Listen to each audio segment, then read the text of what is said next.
Okay, here we are with the biggest mistake number one is gripping. I think it's extremely important to grip the club correctly because nothing affects the direction the ball will go more than the club face. Remember, in the game of golf we have two objectives. We have to hit the ball a certain distance and we have to hit the ball a certain direction. Well, the biggest direction factor in the game of golf is how the club face comes into the ball. Nothing affects the club face coming into the ball more than the grip and the grip pressure. So I'd like to show you the grip. First thing we do in getting the grip is we must make sure that the club face is aiming towards the target because we want to grip the club with the club face aiming the right way. So we're going to set the club down behind the ball so the bottom edge of the club is perpendicular to the target line. We have to make sure that we set the club down that way. Then the next thing we want to do is get a golf glove and put some marks on your glove. The marks you put on the glove, you want to the back part of the fingers of the left hand for right-handed golfers. We're going to put it in the back part of the fingers, a line from the first groove of your index finger back towards the back of the pinky. And we're going to lay the club across there. We're going to put that line to the side of the grip, kind of like that. Then you're going to put a circle up here where the meaty part of your palm is. Just like that. Also, if you turn the glove over, we're going to put two marks on the knuckles, two knuckles of the left hand, and then an arrow here with an R reminding you that that goes slightly down the right side of the grip. So there you go. This is a great training aid because the grip has to be pretty precise. So we want to make sure we get it in there the right way. And here's how we would do that. We're going to place the club on the ground, and remember that the club face should aim at the target. This line is going to go to the side of the grip, not under. A lot of people make the mistake of putting that line under. That line goes to the side of the grip, very important. Then you're going to close your fingers and then take the meaty part of your palm and place the meaty part of your palm on top of the grip. You'll see a little hinging here or a little wrist cock. That's important. Plus, if you grip it in there correctly, it won't come out. It won't get loose on you. We're going to take the left thumb and place the left thumb slightly down the right side of the grip, so that when you look down, you should see two knuckles on your left hand. So once you've got the left hand on there, make sure the club face is correct in relation to your hand.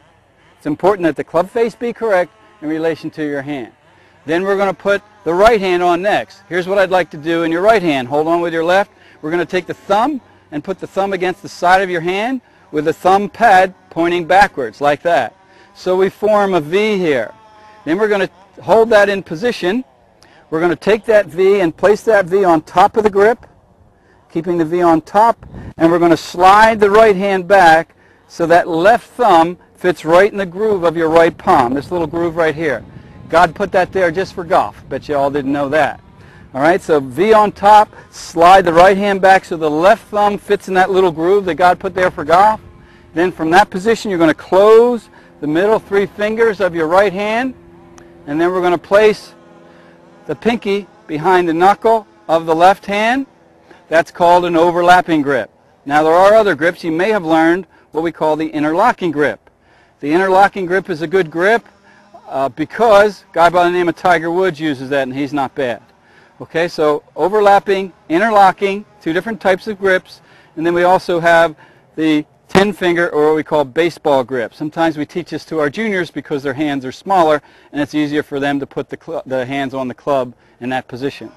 All right, but I teach the overlapping grip. That's probably the most common, and that's the one I like to teach. If you've already learned the others, that's fine.